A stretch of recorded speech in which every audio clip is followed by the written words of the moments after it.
Hi, it's me, Julie Kim. We are early this week with Bothered, my little podcast about being bothered. And again, we are now a video podcast. Also, why am I early this week? Well, it's because this week's episode is post-mortem on Mother's Day, which was just on May the 11th. And I wanted you all to enjoy it. Except for those of you who are guilty of the kinds of transgressions that I mention in the podcast. And if you are, well, fuck you and hope you do better next year. Hello, it's me, Julie Kim. Welcome to Bothered, my little podcast about being bothered. Every week I share short stories. Living like this, I might lose it. They're mostly real situations that have happened to me. You wouldn't believe some of them. Or maybe you would. Maybe you can relate. Living like this, I might lose it. Mother's Day was this past Sunday, and if you're like a lot of women out there who have male partners and children, you were underwhelmed. At least this is what I heard based on a surprisingly popular post that I did for Mother's Day. I was sharing a story about one of the first Mother's Days that I had and pretty much a meltdown that I had because I did not feel like I was being appreciated. I thought I was just going to share a little bit of a story and that some people would find it relatable, but I had no idea just how passionate some people were going to be about it and just how common this experience is. I mean, we all watch TV and movies and we see the best of people and their relationships on social media. So some of us just assume we're the only ones sort of sometimes a little bit disappointed or just like, again, as I said, underwhelmed when it comes to the level of not even romance, but like basic fucking consideration in relationships. And Mother's Day is kind of a unique thing. It is a holiday that I have disliked for a very long time. And a lot of women, friends that I know, are not in love with Mother's Day because it represents a day of a little bit of disappointment, but also mental load and work that we often have to do as women and mothers for other people, including our own mothers and grandmothers and mother-in-laws and everybody else, because we have male partners. And don't think I don't know that a lot of what I say in my comedy as a stand-up comedian and as a podcaster have to do with the experience of a woman in a heteronormative relationship, because that is my life. Also, the lesbians seem very happy. I'll share with you the story that I shared on social media and had shared with a few friends when it happened. I actually kind of hesitated to tell this story because it exposes me as kind of an angry person. But if you follow me, you'll know I actually like to share my rage. I believe a lot of rage coming from women and people of color is actually quite justified, and it has a place in relationships as well. So here's a story from one of my first Mother's Days. And I never thought about this when I was little, but when you're the mother of a small child, it is up to your partner to help celebrate you on Mother's Day, basically, because small children don't have their own money or means to like go to the mall or order you something from Amazon. So a lot of us, when we're not appreciated on Mother's Day, get disappointed in our male partners. Okay. All right. So here's my story. Basically, it was a few years ago. It was Mother's Day Sunday, and we went out for a drive, which itself was appreciated. As you may know, if you have a small child, sometimes just going out for a drive, like basic ground transportation, is an excursion. Anyways, that's what we did. And so we're in the car, and my husband asked me where I want to go to eat. And I was like, wherever you made the reservation. And then he told me that he had no reservation, which I thought was a very interesting choice for the busiest brunch day of the whole year. So he said, where do you want to go? I said, no, you make the decisions. Because this is a lot of the rage that a lot of mothers have on Mother's Day or every weekend or every day. And that is like, don't put the mental load back on me. Don't make me make all the decisions. A lot of people love to say, oh, women who are mothers are bossy. And it's like, you think I want to fucking be bossy? You think I want to make the plans? I would love to not make plans. I would love to know that you had a thought and made a reservation, which also involves some kind of consideration. And this is why we get like fed up with this kind of shit, honestly. And I would know mothers who also had similar resentments that stayed quiet about it, which is their choice. I don't believe in staying quiet about it. I mean, the day I don't argue back with somebody in my family is the day that I have given up and I'm like, this is truly not worth it anymore. Anyways, he tells me he hasn't made a brunch reservation, and we're just sitting there. There was a long pause, and then basically, as I share in my Instagram post, I just gently yelled at the top of my lungs, and I said, what the fuck is this? It's Mother's Day, basically. I was like, why wouldn't you make a reservation? We're going out to eat. You knew it was Mother's Day.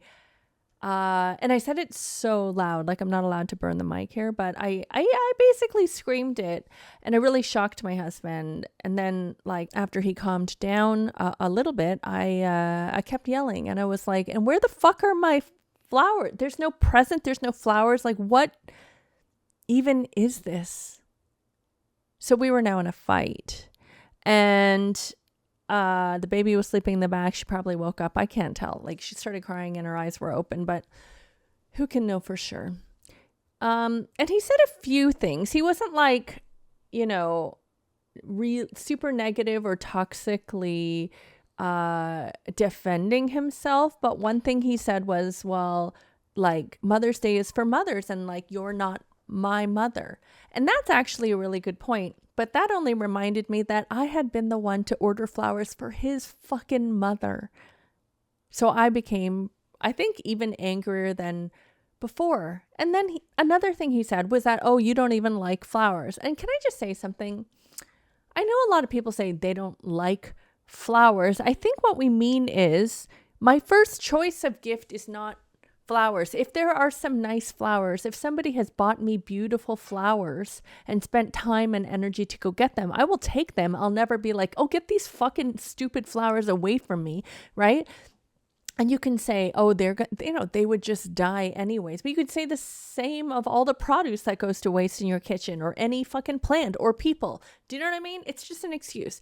Buy the fucking flowers. Buy me fucking flowers. I never said I didn't want them. I just said like they're not my favorite, which is just a sign to get me something else on top of flowers. And some of you might be thinking, if you're, men out there possibly, or who have been through this, or women who don't get it yet, you could be like, oh, why are you so entitled? What makes you think you deserve all of this? And I guess the thing is that I'm not asking for any treatment or special things that I'm not giving. I celebrate fucking everybody in my family. I make Father's Day amazing. I make everybody's birthday great. And I don't care if you don't believe in it. It's not that we're having a party because of me, but I believe in celebrating people and things, and I want things to be joyful. I want to make a big deal out of stuff, and I want us to be excited. And I think for my child, that's really good for her self-esteem, and I think we'll teach her that she is special, and then maybe she will pass on the joy as she gets older, and maybe she won't expect shitty treatment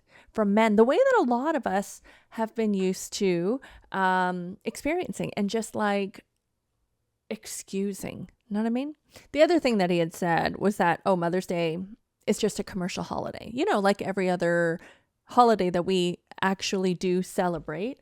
I did point out that the Super Bowl is also a commercial holiday, but we celebrate that. I make pizza, we order wings and dip and all that kind of shit, even though I don't believe in football and head injuries and making billions of dollars off of men for advertising space. But here we are.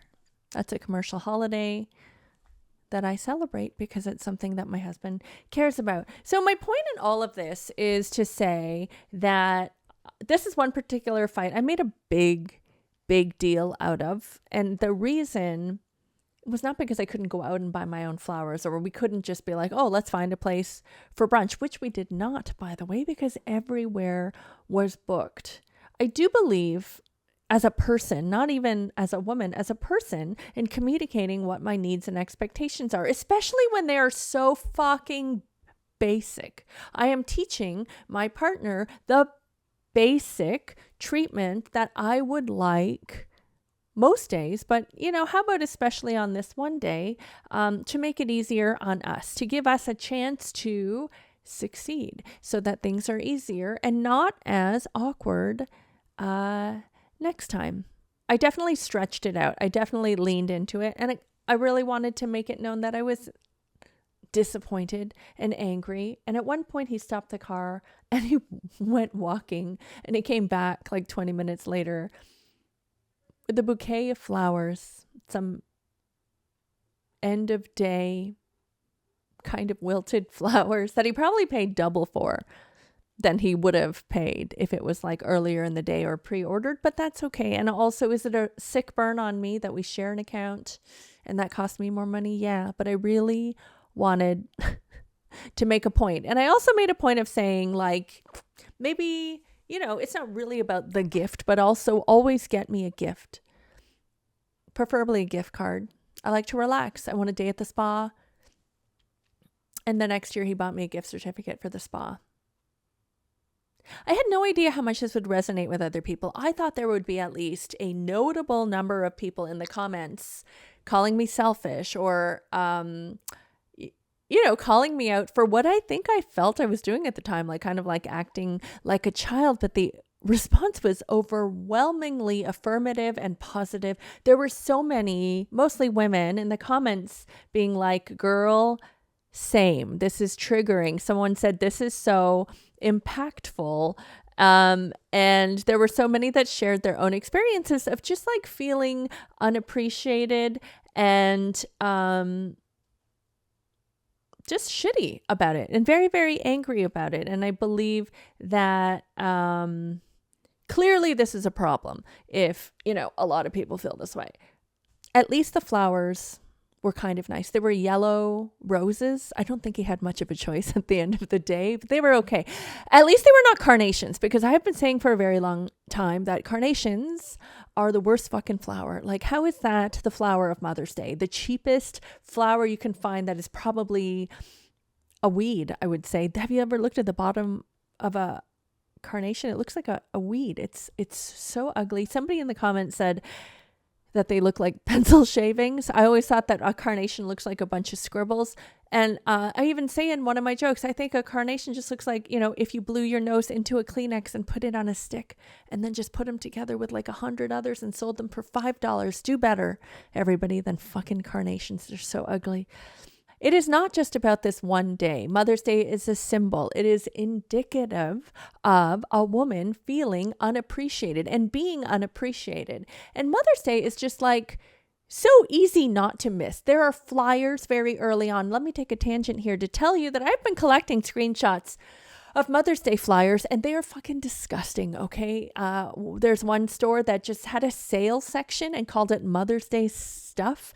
Things for mom. I saw an Instagram ad for like a food compost machine. Mom will love this. Or just like basic stuff. I walked by a grocery store when I did a show on Salt Spring Island, BC, which I loved and I will be back to visit.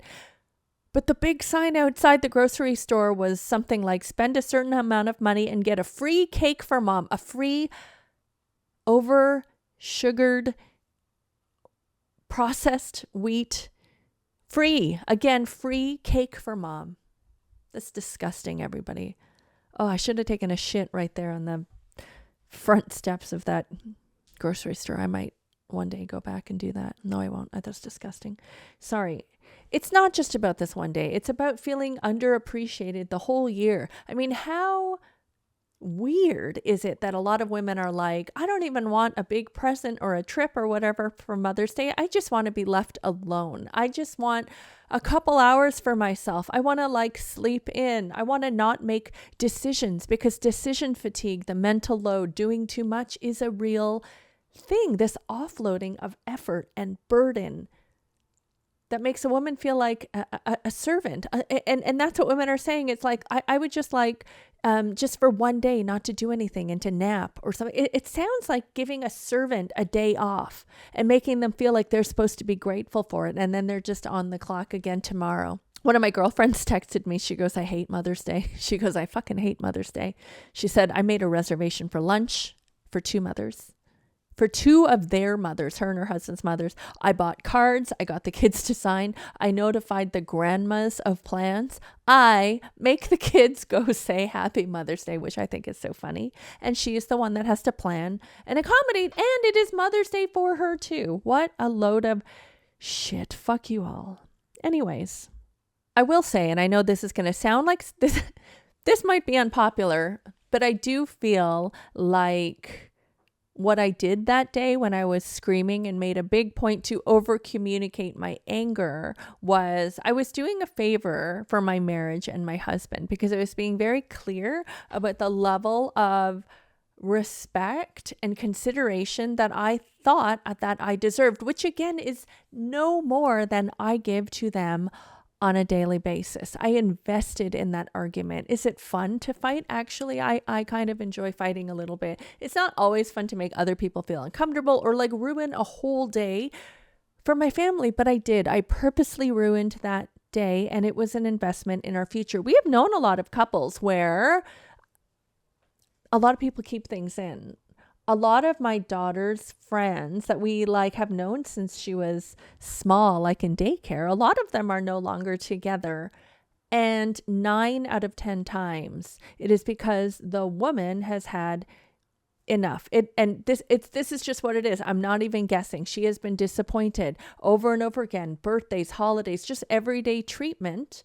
But I have known a lot of people who have been quietly resentful. And we know what happens when you're quietly resentful towards the other person. You act differently. You're not connected. And slowly there is an erosion of love, quite frankly, and consideration and feeling, and then resentment and contempt gets in there, and that is when it is over. So yes, this is one of few times I've really dug in and made a point of having, a kind of a tantrum for my husband, and we have not had that issue since, because I killed him. No, I'm just kidding, because he now does something for me. And is it contrived? Do I know that he's doing it because he's scared of me? Yeah, kind of. But he also knows that he should fucking be scared of me, but he also knows that, this is what is necessary to keep our family together, which is important to him and me. And so here we are. You know what I mean? In closing, I will say maybe the reason why mothers are so triggered and disappointed is because they might feel like this every day. They feel unappreciated every day. Maybe if the world was a more fair place, maybe if the workplace and society was more fair towards women and mothers, maybe if their partners and families treated them with a little bit more respect all the time, maybe if we didn't hold all of the mental load and decision making all of the time, we might not have to put so much emphasis on Mother's Day. I mean, I'd be glad to get some more fucking respect every day and just get like a thanks or a nice little card on Mother's Day, but still I want to go to the spa. But do you know what I mean? Like maybe it's such a big deal because our expectations are high in contrast to what they are every other day. And this is my hill that I'm not going to die on. I'm going to live on it. I'm going to climb to the top of it. We just need better treatment of women and mothers. Everybody does better. Everybody in the family, everybody in society does better if you treat women better. And to the dads out there who are just like, well, I don't get flowers. Why should you get flowers? What is, you know what I mean? What is the purpose of all of this?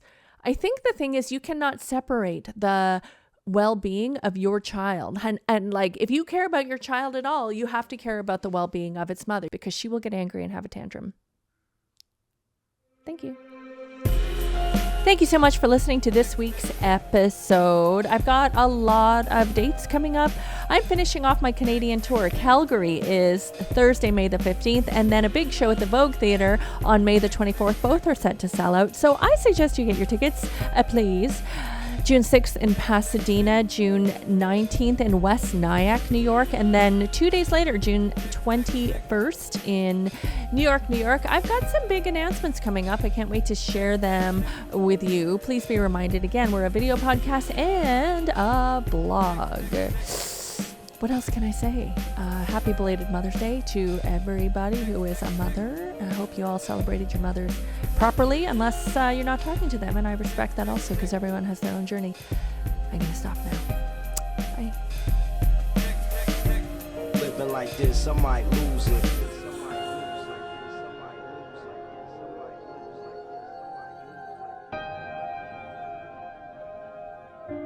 Living like this, I might lose it.